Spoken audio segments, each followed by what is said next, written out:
Mesdames, Messieurs, bienvenue sur Comics Party. En ce jour particulier, votre fidèle hôte m'a laissé la place pour vous présenter un comics d'horreur, pas n'importe lequel, un de mes plus fidèles et chers amis, Dracula.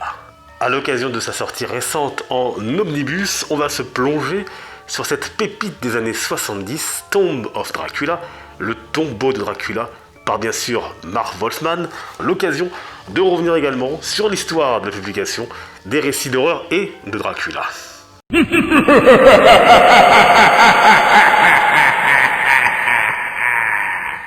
Panini Comics vient donc de publier en omnibus un trésor des publications Marvel des années 70, Tomb of Dracula, traduit le tombeau de Dracula en VF. On y retrouvait le trio Marv Wolfman, Jen Collan et Tom Palmer.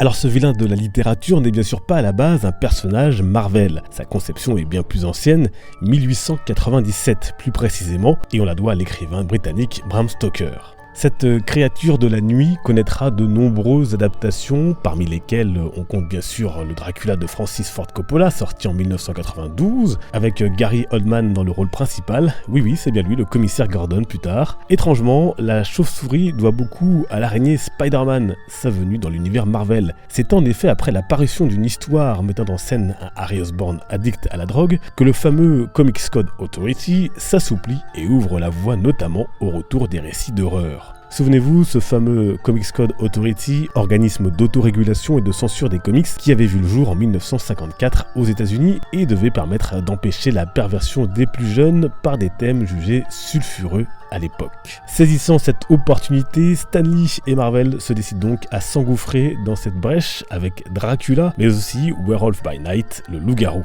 Dracula n'est qu'un exemple parmi d'autres des personnages de la littérature ou de la mythologie qui sont récupérés et utilisés par les éditeurs. L'exemple le plus connu restant chez Marvel le personnage de Thor, emprunté à la mythologie nordique et toute la galerie familiale qui l'entoure d'ailleurs, d'Odin à Loki. Chez DC Comics aussi, on fait appel à des héros de la mythologie grecque, cette fois comme Arès ou Zeus, convoqués dans les récits du personnage de Wonder Woman. Et si on retourne chez la Maison des Idées dans le même domaine, on pense aussi bien sûr à Hercule. Mais revenons donc à notre vampire préféré qui permet aux comics de renouer avec un genre, l'horreur, qu'il avait rendu populaire auprès des lecteurs dès les années 40 avant de tomber à l'arrivée du Comics Code Authority.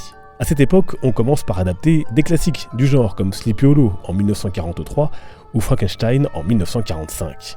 Puis dans les années 50, c'est le succès de la revue Tales from the Crypt, les contes de la crypte, qui fera frissonner les lecteurs, donc avant que ne sonne le glas, avec l'apparition du livre La séduction des innocents par Frédéric Wertham et l'arrivée du Comics Code Authority.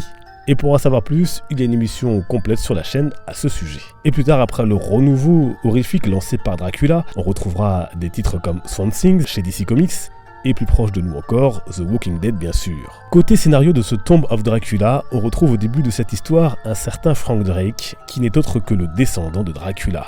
Fauché, il a néanmoins hérité de son château en Transylvanie. Poussé par son ami Clifton, il décide de s'y rendre afin de lancer une affaire touristique. Ils partent donc tous deux en compagnie de Jean, nouvelle petite amie de Frank, qui sortait auparavant avec Clifton. Et une fois arrivé au château, l'ambiance est sinistre, sombre, et Clifton trouve un squelette dans un cercueil avec un pion enfoncé dans le cœur. Le visiteur imprudent a le malheur de le retirer, ce qui a pour effet immédiat de rendre le comte à la vie. Ainsi commencent les aventures horrifiques et forcément sanguinolente du légendaire Dracula. Bien, c'est bien beau, on a le contexte, on a l'histoire, mais qu'est-ce que ça vaut, ce Tomb of Dracula ? Réponse. De l'avis quasi général, il s'agit d'une pépite de cette période, et en effet, bien que le titre ait vieilli dans la manière de présenter l'action comme le récit, il reste très plaisant à lire, et on se surprend même à frissonner de temps en temps. Mais soyons honnêtes, rien qui ne nous terrorise nous laisse sur notre siège, ou nous glace le sang, qu'on ne voit pour ainsi dire jamais. Reste une ambiance de suspense assez particulière et un récit maîtrisé par des auteurs investis. Pour finir, on notera aussi que ces épisodes présentés dans l'Omnibus nous proposent la première apparition d'un célèbre autre vampire bien connu de l'univers Marvel, Blade, bien sûr.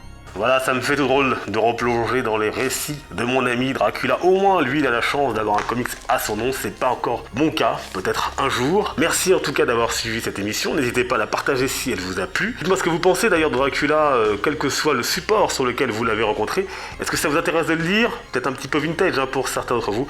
J'attends vos avis dans les commentaires. Vous pouvez retrouver mon ami Comics Party sur les réseaux sociaux. Vous avez tous les liens en description, bien évidemment.